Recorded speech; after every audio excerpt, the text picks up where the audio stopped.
আমরা এখন কথা বলবো আমাদের সেই প্রিয় ছাত্র শহীদ ওয়াসিমকে নিয়ে। তোমরা সবাই তাকে চিনো তো?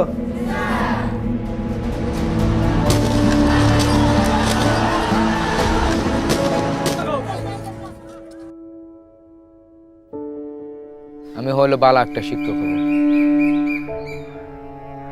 শিক্ষকতাটা আমার পছন্দ হয়, এ কথা বলতো সবসময়। তো ওর একটা ইচ্ছা ছিল যে দেশ দেখবো। ও মিথ্যে কথা বলতে পারতো না, মিথ্যে কথা কারো কথা পছন্দ করতো না, মিথ্যে কথা বলতো না। আমার চাইলে আমার এখনো মনে করি ছোট্ট করে আমার আছে। ফেসবুকে স্ট্যাটাস দিছিল যে সাধারণ শিক্ষার্থীদের পাশে আমার পানির সংগঠন, আমি এই পরিচয়ে শহীদ হব, এরকম বলে 16 ঘন্টা পরেই শহীদ হয়ে গেছে। 17 তারিখ ভোর 6টার দিকে এখানে রাস্তা দিয়ে লাশবাহী গাড়ি ঢুকতেছিল। ভাইয়া যে শেষবারের মতো লাশবাহী গাড়িতে করে ভাইয়ার নিরন্তর দেহটা যে আসতেছে, এটা বাবাকে দেখাচ্ছিলাম তখন।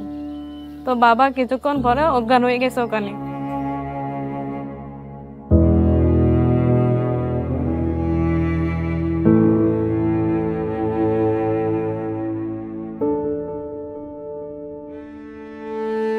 মৃত্যুর স্বাদ সবারই বহন করতে হবে। ছেলেকে কুরবানি দিয়েছি, ছেলে কুরবানি হয়েছে দেশের স্বার্থে। আমার ছেলে এইভাবে যে চলে যাবে আমরা কখনো ভাবতে পারি। মিরাজ তো আমার ছেলে না, আমার বন্ধু ছিল। ও বুঝতো যে এখন বাবার পকেটে পয়সা নাই, ও বুঝতে পারত একটি বাবার কাঁধে ছেলের লাশ যেই বাবাই বহন করছে সেই জানে। আমার দেখতে দেখছিলাম বৈশা রয়েছি তাজা, কিন্তু আমার ভিতরটা ঘুম যেরকম একটা কাঠের নষ্ট করে প্রতিটা মুহূর্তে আমার ভিতরটা এইভাবে টুকরা টুকরা।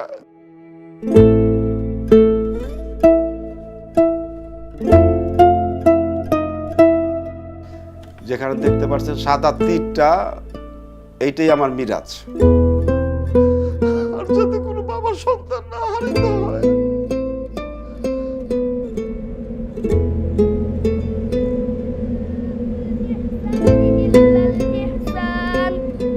فبأي آلاء ربكما تكذبان 18 পারা পর্যন্ত পড়ছে, মানে আর 3 মাস বাকি আছে। 3 মাস পরে মানে হাফেজা লাইনে চলে যাবে আর কি। এবং কি যেদিন গুলি লাগে সেদিনকা মহরমের রোজা ছিল, তো মূলত রোজা অবস্থায় আর কি গুলিটা লাগে ওর পেটে। ও একটা বাসায় থাকতো, যে কয় টাকা পাইতো এটা দিয়ে মানে আমার আব্বা আমার ওষুধ ভরি চলাইতো, আর আমরা যেটা ইনকাম করতাম এটা দিয়ে সংসার চালাইতাম। খুব ইচ্ছে ছিল মানে বাবা মারে নিয়ে হজ করতে যাইবে, এটা খুব ইচ্ছে ছিল।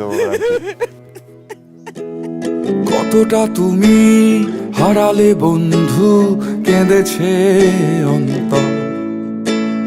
জানো না তুমি হারাবার ব্যথা, জানে পলাশির প্রান্ত।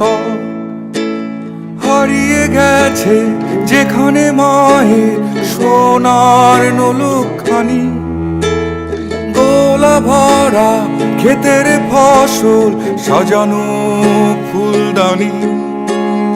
এ হারানোর বেদনা তুমি রেখো অন্তরে, দেখবে তোমার দুঃখ লুকাবে পলাশির প্রান্তরে।